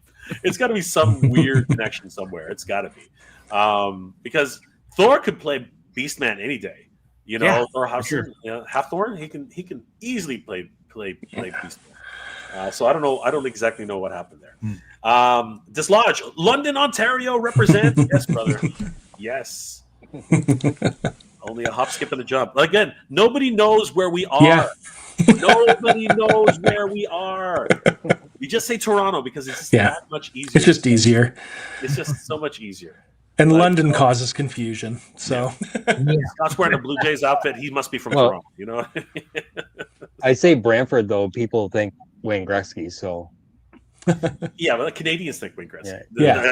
Americans have no idea what you're talking about. Everyone's like, Hamilton? Is that the play? It's like Yeah. Oh, it's not. Sorry, it's not. Bloody Henya Z. Probed and Loaded finally gives me a character I can cosplay. That's hilarious, dude. That is awesome. I would actually pay to see that. That is me too. Yeah. I'll give you a free copy if you come to Action Figure Comic-Con as Gunny. He looks like the man among men. I got to tell you, he definitely looks the part. I can appreciate that too. Last year marked 30 years since Linda Gary passed away. Wow! She voiced almost all the women in women characters: Tila, Evelyn, Sorceress, Queen Marlena. Wow. Mm-hmm. Yeah, definitely. We had a lot of giants. Leave us in the last couple of years. So they will be missed. Alex Valdez. I'll be up early tomorrow to look out for the full trail. Dude, we're all going to be on bated breath for that full trail. It's going to be insane. When do you think they dropped that? Probably around 9 o'clock Eastern Standard. Yeah, I was going to say 9. That's what they did today. So Beastman wins. Vine Jungle Factory. Of course, I love your thumbnail. By the way, I do love all AI, but I love. I don't love all AI, but I love some. It saves me hours and a day in my work. So it's really difficult, especially in schools right now, because there's a lot of abuse happening with AI. Like writing essays and stuff like that. But for writers, I can totally see, and corporate emails and things like. I can totally see why people use AI, to smoothen out communications. I totally see why that's done. But when it comes to creative writing, I really think that you cannot replace. Harry Potter would not have been written. All I need is spell check, and I'm happy. That's all. That's the only AI in it. I'm pretty sure Harry Potter would have been written by a room full of typing monkeys first before it actually got written by AI. I'm almost 100% certain of that. Yeah, you know what I mean. I can with much confidence say that that's actually the truth. I don't think anybody could have written Harry Potter the way it was written, especially not AI. I don't think so. I think AI would just take examples from like so many different writers across from generations and try to cobble something together, which is terrible. Right? You just can't even do it. You can't. I think Jay might have froze. Yeah. Who might have froze? Loses it. Oh, maybe not. Nope. Jay's good. It loses emotion. There's no emotion there. Yeah, no. Right? No. I was watching Matt Damon and Ben Affleck were on Joe Rogan Experience. Sure. And I was watching that just because it's, I'm curious about their new movie and that. And Matt Damon was actually talking about it. And he's like, it's being used a lot right now. And he goes, it's more for, they put an idea in and it kind of rewrites it so it's interesting. But he's like, it doesn't have emotion. Yeah. And he goes, that's what you're seeing is that's what's happening to the industry. It's breaking it down because there's, people are using AI to write the stuff. Yep. The big thing that pops into my mind is what's the point of making art if you don't make the art? So I was at my daughter's like a choir thing, and there was this one kid that was like at the end of the the little risers, and he was singing his heart out. His head was up in the air. He kind of reminded me of like Snoopy, and he was just giving it his all. And I had a moment where I was like, yeah, that's what it's about. It's not about being perfect. It's not about being all this. It's about creation. And it's about being, I know I'm getting all philosophical, but it's what makes us human. It's not just about like eating and sleeping and that. It's about the art of it. And if all the slop ends up things that computers make, what's even the point of making it? I don't know. That's just me. No, you're not wrong. It has its. I think at the end of the day, just like desktop publishing and everything that comes from computers, everything has its place. Everything is if you use it as a tool, there's a use for it, but you don't abuse it and you don't use it as your main thing because people will figure it out. It might take a while, but people will figure it out. And once you get called on it, there's no going back, right? It's all about reputation. It's plagiarism, basically. It took decades. It took decades, but Bob Kane was found out to not have actually drawn half of his book. Yeah. What's the saying? When artists get, it sounds bad at first, but get fingered, the Bill Finger, because he was the guy that basically did it all at first. Am I wrong on that one, Scott Woods? Like swiping? No. That Bob Kane basically took credit for all that. Yeah, he had a whole bunch of phantom artists just draw his work. Yeah, but it was Bill Finger and Jerry Robinson. Yeah. Jerry Robinson is awesome. Yeah, it's too bad. No, but this is what people who have reached a certain plateau think they can get away with, right? And the problem is that eventually you'll find out. Like again, it took decades to find out what was going on, and people are now understanding what really happened. But at the end of the day, it'll eventually be found out. Yeah. Vine Jungle Factory. Goatman isn't anybody's favorite. I think they need a villain to die. Ooh. Goatman hate. That's interesting. And he also says, I'm a Texan. I have no idea where you guys are coming from. So yeah. Up here in what's it called? Aurora, Canada. Everyone's like, Aurora. Like, do you see the lights? Like, seriously. We all come from different places, not just Toronto, okay? Hitchcock 100. I think we cannot stop people from using AI. It's here, and people want to have their ideas coming to life, but I'll never buy the AI artist idea. They just simply jump the main process. Yeah, but it's not good when you really break it down. When you see it, it's painfully obvious. It's not good. It is just not good. There's been some things where AI would, when they were creating He-Man movie trailers and stuff, and it looks cool, but it would be good if the movie was made based on that. Do you know what I mean? Like if they have the sequences and stuff that they have, and they put like it was conceptual development AI trailers. If you just use that as sort of like, okay, guys, this is what we're shooting for, this kind of vibe, this kind of feel, and then they go shoot it. Yeah, that's something. But exactly like an animatic or something like that. Because if you look at like Star Wars, and you see some Star Wars trailers, or not trailers, but Star Wars storyboards, and they had moving storyboards where it was just like really that's very awesome. Oh yeah, films. Like he put old black and white World War II movies in because he wanted the bomber scenes and stuff in there, and like he cobbled that together. So if you take it kind of like that and then just elevate it and actually do something with it, 100%. Exactly. IMDb says Sam C. Wilson as Trapjaw, our boy, is in the movie. Oh yeah, it's gonna be awesome. Dislodge. I've seen that actor as a cast as Mechanic too. LOL. What? Really? Mechanic's in the movie? Crazy. Huh. AI is like Sailor Moon and Tuxedo Meme. My job here is done, but you did nothing. Good one, Hitchcock. I love it. Bloody Henya's. Goatman is a red shirt. Oh my god, that is so crazy. That is. Crazy. I'm not gonna lie. I want an Origins Goatman. So we'll probably get it. We probably will get it. I mean, if we got what's it called? That guy with the axe, we're definitely gonna get.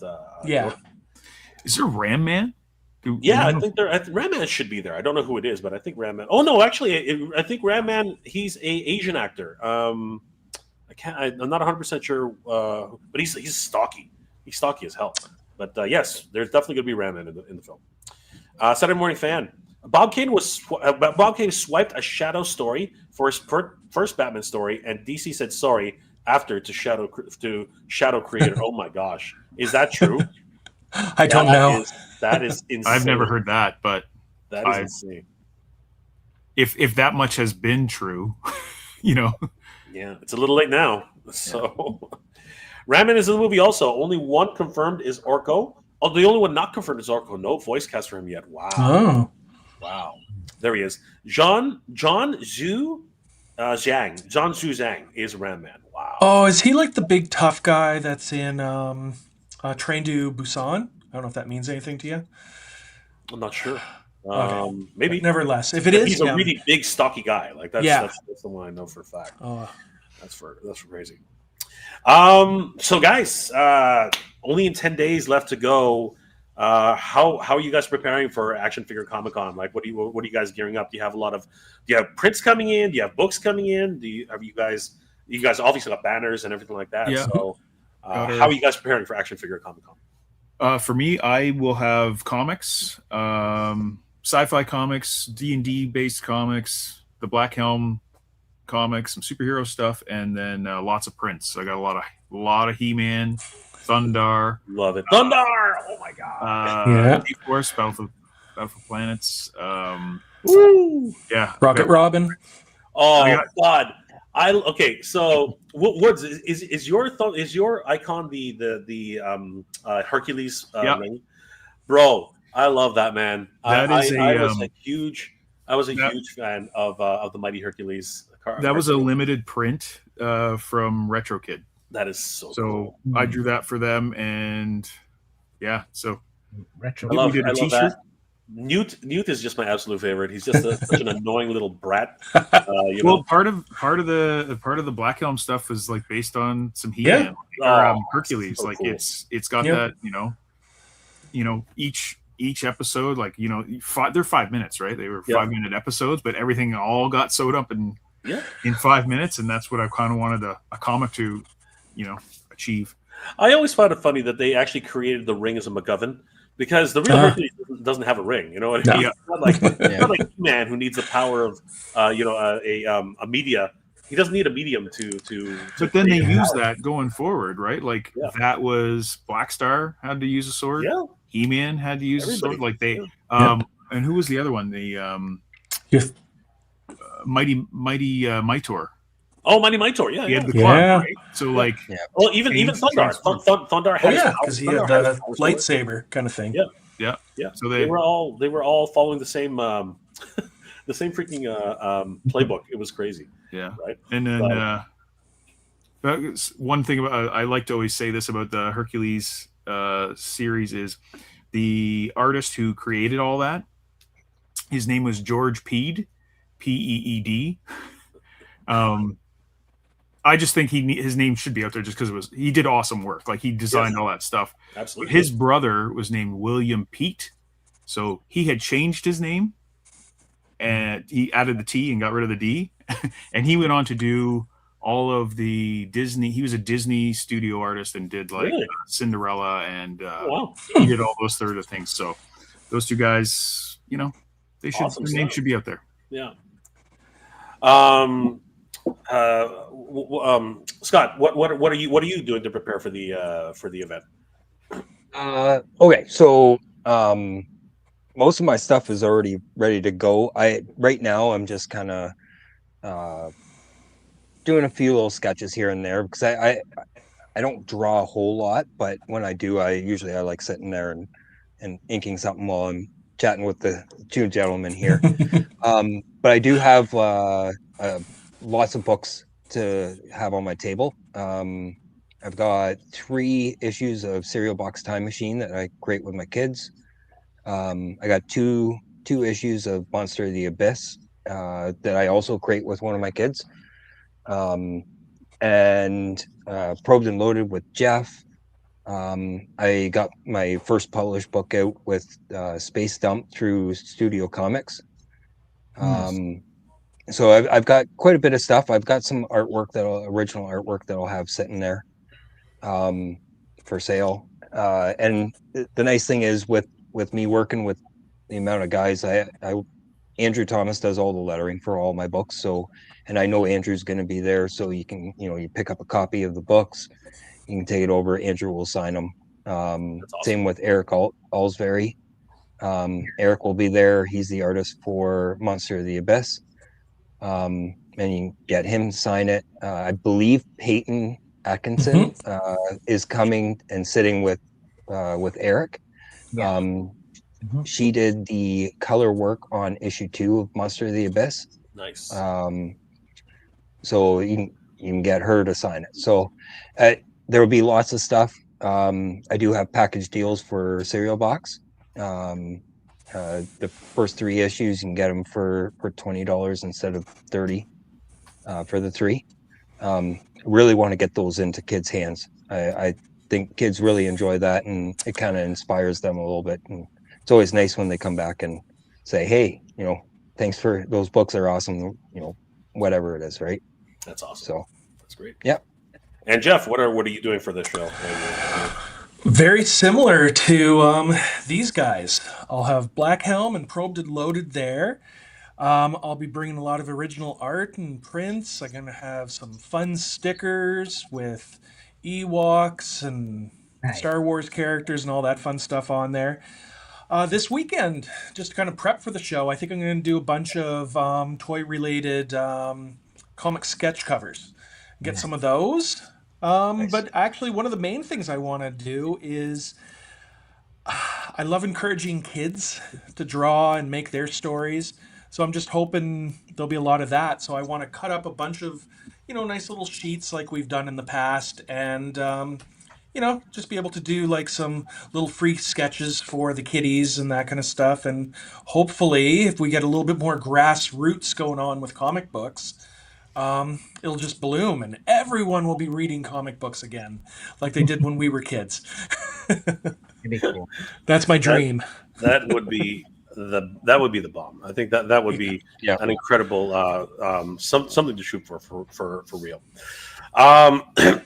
Woods, what about you? Do you do sketch covers? I know it's a one-day show, but I'll do commissions and sketch covers when I can. So Yeah, I'll have original art as well.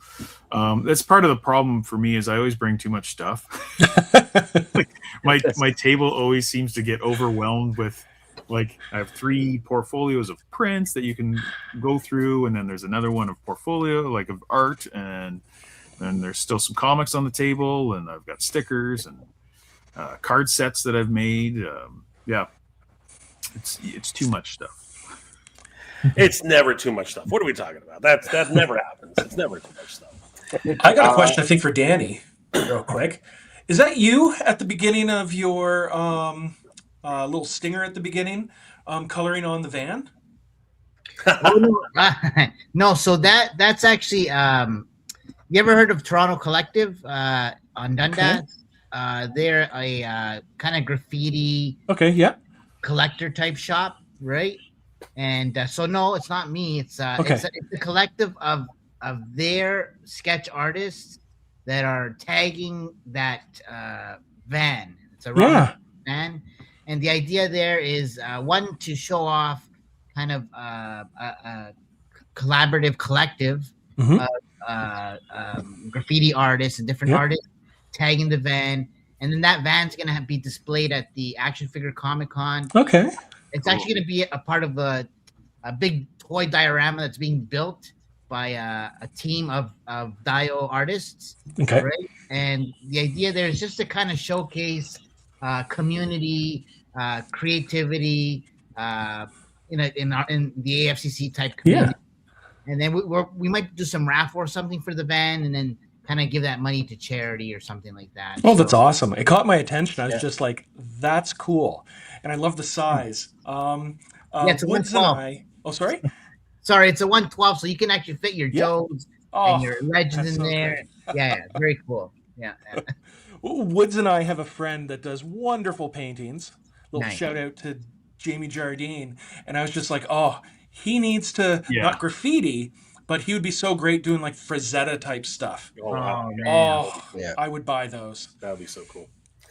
So, guys, I want to thank all of our guests tonight. They have been absolutely awesome, and you guys can you guys can meet all 3 of these gentlemen at the Action Figure Comic Con 2026. Of course, the Action Figure Comic Con will be happening at the Japanese Canadian Culture Center on January 31st, 2026. This is going to be a blast, guys. We have so many different guests like these guys here who are just absolutely killing it with everything that they're doing.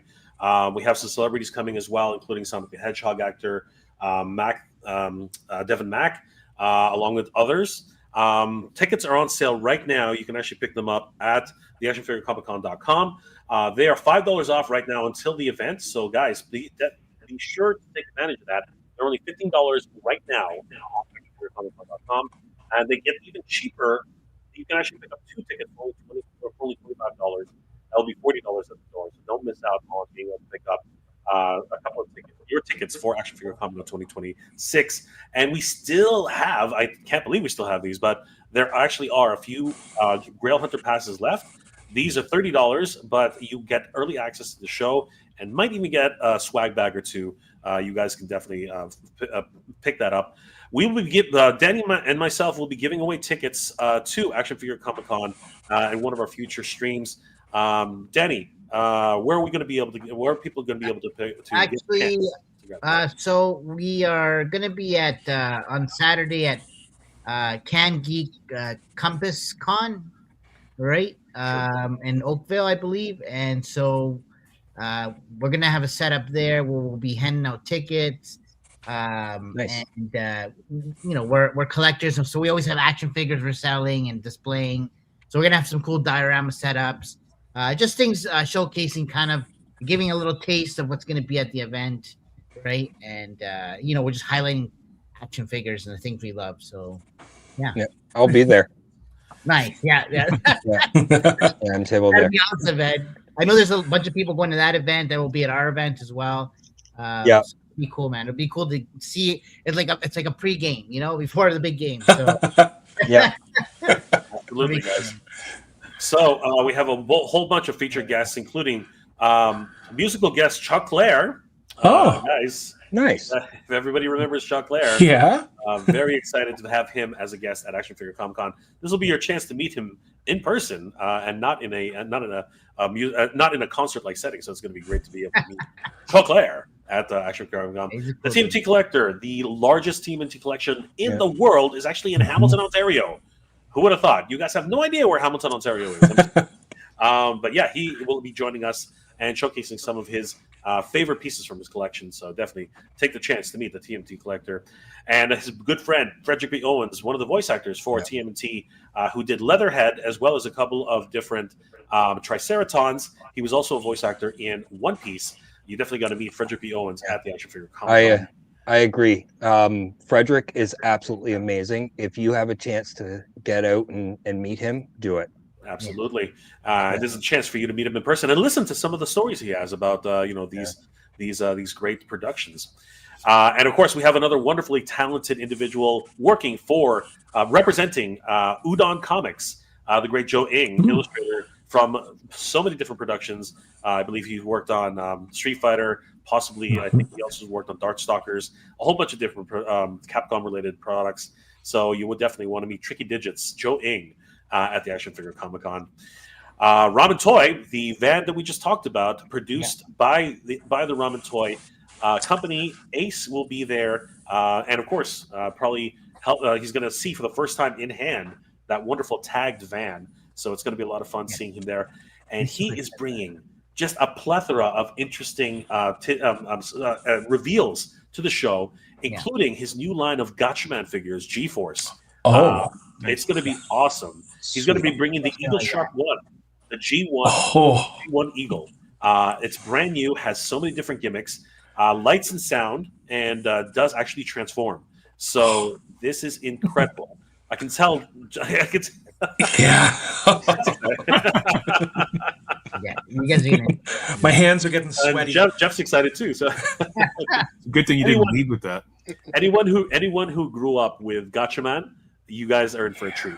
It's going to be great. He's also going to be bringing some wonderful other, I believe, Machina for you Mask fans out there. He's going to be bringing his new Machina line. So what's it called? The Great Shark is going to be there as well. So yeah, guys, definitely check out the Aces at Titan Toys. He will be at the Titan Toys booth showing off a lot of his stuff. Another wonderful artist, Hugh Rookwood, who's just published his own graphic novel, Apocalypse for Vagabond, will actually be at the show, and he's going to be bringing a number of copies with him, so you guys can pick a couple of those up, along with Vince Sun 316, a wonderful artist in the Toronto community. Some moron named Mega J Retro is also going to have this guy scammed his way into this event that he did somehow. So you can get this guy if you want. I don't know. You probably don't want to be him. The Badass News will also be there. Our good friend Carlos and more toy troopers, including Toying Around. Kevin is also going to be there. It's going to be a lot of fun. Kevin's actually going to be, I think, as well, selling some of his beautiful collections. So you guys can be around at the show. We even have some sports guests. Kevin Dahlman is actually going to be at the Ripley's alumni.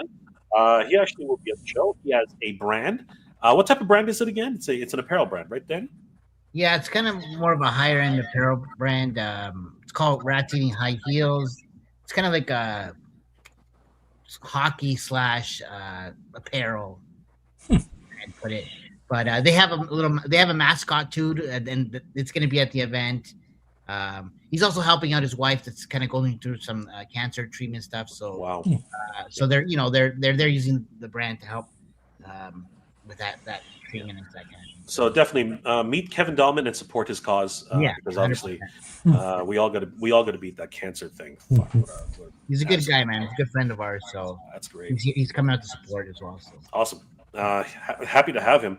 And of course, if you're into music videos, Zach Fax is going to be there. You can talk his ear off about music videos and videography. The man is incredible. And also, Chris Abel Films, another connection to the music video scene. And of course, a wonderful filmmaker in his own right. Definitely meet him at Action Figure Comic Con.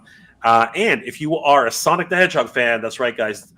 Devin Mack, the voice of Sonic the Hedgehog, will be at Action Figure Comic Con. He's going to be talking all about his experiences on the show, and it's going to be a lot of fun to see him. We also have some press with Lave Tiffany. She's going to be there. And, of course, C. Jessam, who's producing some amazing soft goods for action figures and customization. There are a whole bunch of other cosplayers and guests, but obviously our good friend, Mr. David Vonner, a legend in the action figure scene, will also has confirmed his attendance, and he will definitely be doing a panel with us and talking more about his plans to bring the different type of action figure design to the world. And we're definitely going to find out more about that at Action Figure Comic Con 2026. A lot of other cosplay guests. Guys, definitely head over to Action Figure Comic Con, click on guests, and you can see all these wonderful guests who are going to be featured at Action Figure Comic Con. And, of course, the wonderful artists who will make this truly, truly special. All these guys, definitely give them a like and a follow and click on all of their profiles. I'm pretty sure that they're all here and would really appreciate it. Guys, Action Figure Comic Con will be happening on January 31st, 2026. I want to once again thank our good friends here, and you can definitely check them out on their Instagram page, Scott Brian Woods on Instagram. Definitely follow him. Dude, he's doing some amazing work. Fisto! There he is. There is the great Fisto himself. So, guys, definitely follow Scott Brian Woods on Instagram. We also should follow Clinch. 1975, Jeff McClinchey. Definitely follow him, and of course, this is just awesome stuff. I love this guy. I definitely could cosplay this guy for sure. You know, I got the mullet. I got everything going for it. I can make this happen. I can make it happen. It's gonna be possible. I will make it my dream to cosplay that. So, guys, definitely follow Clinch 1975, and of course, Scott, pronounce your name for me. It's Wojcik. Wojcik. Okay, there we go. So Yeah. Scott Wojcik, who of course is a very good friend of Silent Bob here. So I'm just kidding. But yeah, definitely, guys, follow Scott. He's writing some incredible work, and of course, doing some great stuff. Love this. Probed and loaded. Pre-order it now, guys. And of course, they'll have a couple of these ready at the show. So we hope to see you guys there. Guys, thank you so much for joining us. It's been an absolute pleasure tonight. Danny, Yeah. what are our plans for Action Figure Comic Con, and what should people expect coming in the next coming weeks before, leading up to the event? What? You mean in 10 days? 10 days. I'm losing a lot of food times. That's all I can tell you. But definitely looking forward to the event. Looking forward to everybody coming out.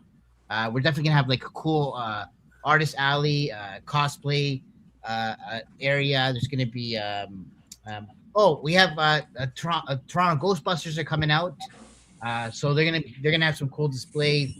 Stay Puft might make an appearance. What else? We have a toy diorama, so there's gonna be a cool area for that. We have a big toy photo exhibit exhibiting all the toy photographers from around the world in our community. Some are actually coming to the event. Some are driving from Montreal. Guy coming in from Buffalo. Just everyone's coming in to support, which is cool. Ramen Toys flying in from China to come be a part of this, which is huge. David Vonner from US, right? So it's just a plethora of cool people, friends, people that we've met throughout our journeys going to events and that kind of thing. And, everyone's just coming together to support and celebrate action figures, collectors, creators, and all that, right? So we're going to have panels. I think there's a ramen eating contest that's going to occur. Jay's, I think, doing that one, which is going to be cool. Like I said, there's going to be some cool exhibits. We're going to have free water there from a water sponsor. We're going to have food on site. So we're going to have Japanese barbecue chicken from Gushi. What else? Just a bunch of artists as well. Toys, action figures, plethora of action figures from imports to domestic. There's going to be a tiny toys there. They're going to have a bunch of cool stuff. There's going to be a lot of projects on display. People trying to, showcase what or exhibit what they have going on. And we're gonna have cosplay contests as well. We have a stage that's gonna be cool for a cosplay contest, and we have a DJ that's gonna be playing music in the background. And it's gonna be like a big party for pop culture at the end of the day. So nerds, big party for nerds. Freaking awesome. So, you're all invited. That's it. That's right, everybody. Yeah. It's going to be great, guys. Definitely check out actionfigurecomiccon.com. Tickets are on sale right now. You can pick them up right now as we speak. We are completely sold out. All the vendors are accounted for. We actually have no freaking room. We are busting at the seams with wonderful creators, just like you see here. These guys are killing it. Guys, I want to thank all my special guests, the two Scotts, and of course, Jeff. Thank you guys for coming on the show. Yeah. Thank you. I appreciate having me. And we look forward to seeing you guys and finally meeting in person. The wonderful team. Yeah, absolutely. Killing it. Danny, it's been a pleasure, of course, my friend, hanging out with you. And guys, thank you so much for hanging out with us tonight. And we are all looking forward to Action Figure Con. I mean, like, look, Jordan's ready. Mihei already has his ticket. He already has and Russ is like, how do I request a press pass? All right, well, just contact us. We have a press email. Send us a press pass request, and we'll take a look at that. Russell, good to see you, brother. Almizi is saying good night, y'all, and I can't wait to see you. Thanks for joining us again. Thank you for all the support. Appreciate it. Jordan, enjoy the con on 31st. Let's all have some fun, guys. We are excited. Thank you so much. Please follow everybody here on their social medias. You can meet them. It's actually in the description below, guys. So definitely check them out. They're doing some amazing work, and you can meet them in person at Action Figure Comic Con 2026. Guys, thank you so much for joining us. It's been an absolute pleasure. I hope you're all doing well, staying safe. And as always, everybody, thank you very much for watching. We are the Action Figure Comic Con guys, and we will see you guys at the show. Take care, everybody. Woo! Looks like I arrived just in time. Wow, there's so many people here. Where are they? Oh man, am I late again? Bruce is gonna be so mad at me. Oh man, I'm so sorry. I shouldn't. Gotta go. Oh, the doors are about to open. How hard is it to be on time? Goku could literally teleport, and somehow my Uber beat him here. Hey, watch it. I'm standing here. Oh, there you are. Hey man, sorry I'm late. I got a little lost. Where's Bruce? Oh, he's right over there. He's just been aura farming for the past 30 minutes. Do you see the fit, Gohan? I mean, Robin. Where's the wind even coming from? Yes, bro, we see the fit. And he's already here, so you done yet? You're late. Well then, let's go have some fun! Batman.